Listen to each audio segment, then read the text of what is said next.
बिस्मिल्लाहिर्रहमानिर्रहीम। आज हम क्लास 9 बायोलॉजी के एक इम्पोर्टेंट टॉपिक माइटोसिस को एक्सप्लेन करेंगे। माइटोसिस को सबसे पहले एक जर्मन बायोलॉजिस्ट वाल्टर फ्लेमिंग ने डिस्कवर किया था और उसने ये नोटिस किया था, देखा था सेल डिवीज़न के दौरान कि सेल का जो न्यूक्लियस होता है सेल डिवीज़न के दौरान उनमें कई तरह के चेंजेस आते हैं और वाल्टर फ्लेमिंग ने इन चेंजेस को माइटोसिस का नाम दिया था। इस सेल डिवीज़न में ये जो माइटोसिस का सेल डिवीज़न होता है इसमें एक पेरेंट सेल से दो डॉटर सेल्स बनते हैं। तो स्टूडेंट्स, आपने पहली बात ये याद रखनी है कि माइटोसिस सेल डिवीज़न में एक सेल से दो सेल्स बनते हैं। एक जो पेरेंट सेल होता है उससे दो डॉटर सेल्स बनते हैं और हर डॉटर सेल्स में जो क्रोमोसोम्स की तादाद होती है वो पेरेंट सेल के क्रोमोसोम्स की तादाद के बराबर होती है। फॉर एग्ज़ाम्पल, इस पेरेंट सेल में क्रोमोसोम्स की तादाद 4 है, तो जो डॉटर सेल्स हैं दोनों में 4 क्रोमोसोम्स हैं। तो माइटोसिस सेल डिवीज़न में क्रोमोसोम्स की तादाद में फ़र्क या चेंज नहीं आता। फिर माइटोसिस का जो सेल डिवीज़न है इसको कन्वीनियंस के लिए इस सेल डिवीज़न को दो मेन स्टेजेस में डिवाइड किया गया है। पहला जो स्टेज है उसको हम कैरियोकाइनेसिस कहते हैं। कैरियोकाइनेसिस का मतलब है न्यूक्लियस की डिवीज़न और दूसरा जो स्टेज होता है उसको हम साइटोकाइनेसिस कहते हैं। यानी जब सेल डिवाइड होता है तो सबसे पहले सेल का न्यूक्लियस डिवाइड होता है और जब न्यूक्लियस की डिवीज़न कंप्लीट हो जाती है तो फिर साइटोप्लाज्म भी डिवाइड होता है जिसको हम साइटोकाइनेसिस कहते हैं। फिर इसी कैरियोकाइनेसिस को मज़ीद 4 फेजेस में डिवाइड किया जाता है जिसको हम प्रोफेज़, मेटाफेज़, एनाफेज़, टीलोफेज़ कहते हैं। अब हम इन फेजेस को बारी बारी एक्सप्लेन करेंगे और देखेंगे कि इन स्टेजेस में सेल के अंदर कौन कौन से चेंजेस रोनुमा होते हैं। सबसे पहले है प्रोफेज़। हमें पता है कि सेल का जो न्यूक्लियस होता है उसमें क्रोमोसोम्स थ्रेड की शक्ल में होते हैं, बारीक दागों की शक्ल में होते हैं। तो प्रोफेज़ मरहले में क्रोमोसोम्स जो क्रोमेटिन थ्रेड्स की शक्ल में होते हैं वो बाकायदा उसकी स्ट्रक्चर में चेंजेस आते हैं और उनकी कंडेंसेशन होती है और बाकायदा क्रोमोसोम्स बनते हैं। वो जो बारीक थ्रेड्स होते हैं क्रोमेटिन के वो क्रोमोसोम्स में कन्वर्ट हो जाते हैं, क्रोमोसोम्स उनसे बन जाते हैं। फिर हर क्रोमोसोम के दो क्रोमेटिड्स होते हैं, जिस तरह इस डायग्राम में दिखाया गया है। ये क्रोमेटिड है, ये दूसरा क्रोमेटिड है और ये सेंट्रोमियर है। तो हर क्रोमोसोम के दो क्रोमेटिड्स होते हैं और दोनों क्रोमेटिड सेंट्रोमियर की मदद से एक दूसरे के साथ अटैच होते हैं। एक दूसरा अहम काम जो प्रोफेज़ में होता है वो ये होता है कि जो सेंट्रियोल्स होते हैं एनिमल सेल्स में वो पोल्स की तरफ चले जाते हैं। यानी पोल्स कैसे कहते हैं? सेल का जो साइड होता है जहाँ पर सेंट्रियोल माइग्रेट करता है, जहाँ पर सेंट्रियोल चला जाता है, उस साइड को हम पोल्स कहते हैं। तो एनिमल सेल्स में जो सेंट्रियोल्स होते हैं वो सेल्स के पोल्स पर चले जाते हैं और उनसे स्पिंडल फाइबर्स निकल आते हैं और स्पिंडल फाइबर्स का एक नेटवर्क इन दो सेंट्रियोल्स के दरमियान में बन जाता है। तो एनिमल सेल में तो सेंट्रियोल से स्पिंडल फाइबर्स निकलते हैं, लेकिन प्लांट सेल में चूँकि सेंट्रियोल्स नहीं होते वहाँ पर साइटोप्लाज्म में ऑलरेडी स्पिंडल फाइबर्स पड़े होते हैं और उनसे ही स्पिंडल फाइबर्स बनते हैं और उनकी अरेंजमेंट होती है जिसकी मदद से फिर ये क्रोमेटिड्स एक दूसरे से अलग हो जाते हैं।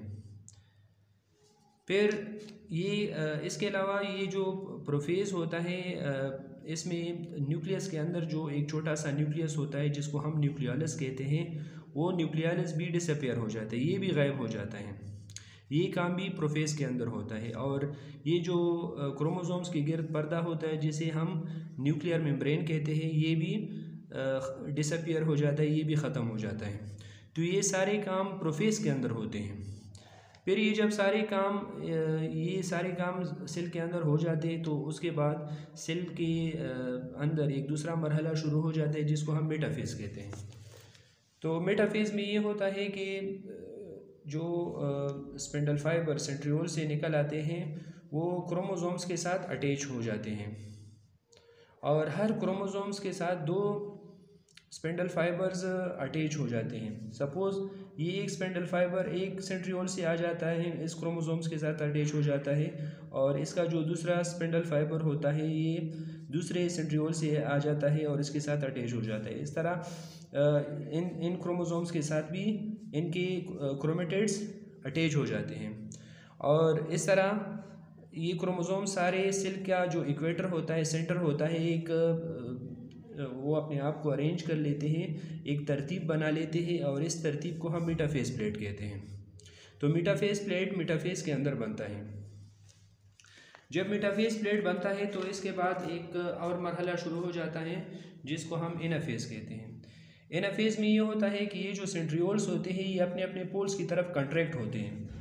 ये स्पिंडल फाइबर्स अपने पोल की तरफ कंट्रैक्ट होता है, ये अपने पोल की तरफ। इसी तरह ये जो नीचे वाले स्पिंडल फाइबर्स होते हैं ये नीचे की तरफ कंट्रैक्ट होते हैं, जिसकी वजह से ये दरमियानी जो नॉट होता है क्रोमेटिड्स के दरमियान में ये स्प्लिट हो जाता है, डिवाइड हो जाता है, यानी कट जाता है, और आधे क्रोमेटिड्स सेल के एक पोल्स पर चले जाते हैं और आधे क्रोमोसोम्स यानी क्रोमेटिड्स सेल के दूसरे पोल पर चले जाते हैं। एक दफ़ा जब ये क्रोमेटिड अलग हो जाते हैं एक दूसरे से इन स्पिंडल फाइबर्स की कंट्रैक्शन की वजह से, तो फिर इनको हम क्रोमेटिड्स नहीं कहते, इनको फिर हम क्रोमोसोम्स कहते हैं। तो ये काम एनाफेज में होता है कि ये सेंट्रियोल्स से जो स्पिंडल फाइबर्स निकल आते हैं वो अपने अपने पोल्स की तरफ इन क्रोमोसोम्स को खींचते हैं, जिससे ये दरमियानी जो नॉट होता है क्रोमोसोम्स के दरमियान में, क्रोमेटिड्स के दरमियान में ये स्प्लिट हो जाता है। आधे क्रोमेटिड्स सेल के एक पोल पर चले जाते हैं और आधे दूसरे पोल्स पर चले जाते हैं। इसके बाद एक और मरहला शुरू हो जाता है। ये काम जब हो जाता है तो फिर एक और मरहला शुरू हो जाता है जिसको हम टीलोफेज कहते हैं। टीलोफेज में ये होता है कि ये जो स्पिंडल फाइबर्स होते हैं इनकी ब्रेक डाउन होती है, ये ख़त्म हो जाती है, क्योंकि ये अपना काम कंप्लीट करते हैं और ये डिसइंटीग्रेट हो जाते हैं, डिसअपीयर हो जाते हैं, आहिस्ता आहिस्ता इनकी ब्रेक डाउन होती है, और दोनों जो सेट्स होते हैं क्रोमोसोम्स के उनके गिर्द फिर क्या बनता है, न्यूक्लियर मेम्ब्रेन बनता है, इसके गिर्द भी और इसके गिर्द भी। और ये जो दोनों न्यूक्लियस बनते हैं, दोनों न्यूक्लियाई बनते हैं, इनमें क्रोमोसोम्स की वही तादाद होती है जो पेरेंट सेल में होती है। आप देख रहे हैं इस डायग्राम में कि पेरेंट सेल में 4 क्रोमोसोम्स है, तो इन दोनों जो डॉटर सेल्स बनेंगी इन दोनों में भी 4-4 क्रोमोसोम्स होंगे। तो ये जो टीलोफेज का मरहला कंप्लीट हो जाता है, तो इसमें एक और बात टीलोफेज में ये है कि टीलोफेज में जब इन क्रोमोसोम्स के गिर्द न्यूक्लियर मेम्ब्रेन बनता है तो इस न्यूक्लियस के अंदर एक छोटा सा न्यूक्लियस दोनों में, इस न्यूक्लियस में भी और इसमें भी अपीयर हो जाता है। तो ये काम भी टीलोफेज के अंदर होता है। फिर ये काम जब कंप्लीट हो जाते हैं तो फिर एक और मरहला शुरू हो जाता है जिसको हम साइटोकाइनेसिस कहते हैं। साइटोकाइनेसिस, जिस तरह मैंने शुरू में आपको बताया कि ये जो सेल डिवीज़न होता है ये 2 मरहलों में कंप्लीट होता है, कैरियोकाइनेसिस और साइटोकाइनेसिस। तो कैरियोकाइनेसिस में तो एक न्यूक्लियस से 2 न्यूक्लियस बनते हैं, साइटोकाइनेसिस में फिर ये न्यूक्लियस के बाहर जो साइटोप्लाज्म होता है वो भी डिवाइड हो जाता है, और इसी तरह 2 सेल्स बन जाते हैं, 2 सेल 2 हिस्सों में तकसीम हो जाता है। और ये एनिमल सेल में ये साइटोकाइनेसिस इस तरह होता है कि जो एनिमल सेल होता है इसका जो जहाँ पर सेल ने डिवाइड होता है तो वहाँ से ये सेल मेम्ब्रेन इनविजिनेट होता है, अंदर की तरफ चला जाता है दोनों साइड से, और ये सेल को 2 हिस्सों में तकसीम कर देता है। और प्लांट सेल में साइटोकाइनेसिस कुछ इस तरह होता है कि प्लांट सेल में दोनों न्यूक्लियस के दरमियान में एक सेल प्लेट बन जाती है, और ये सेल प्लेट फिर एक सेल वॉल में कन्वर्ट हो जाती है, और फिर ये सेल वॉल यानी इन दोनों न्यूक्लियस के दरमियान में बन जाता है। और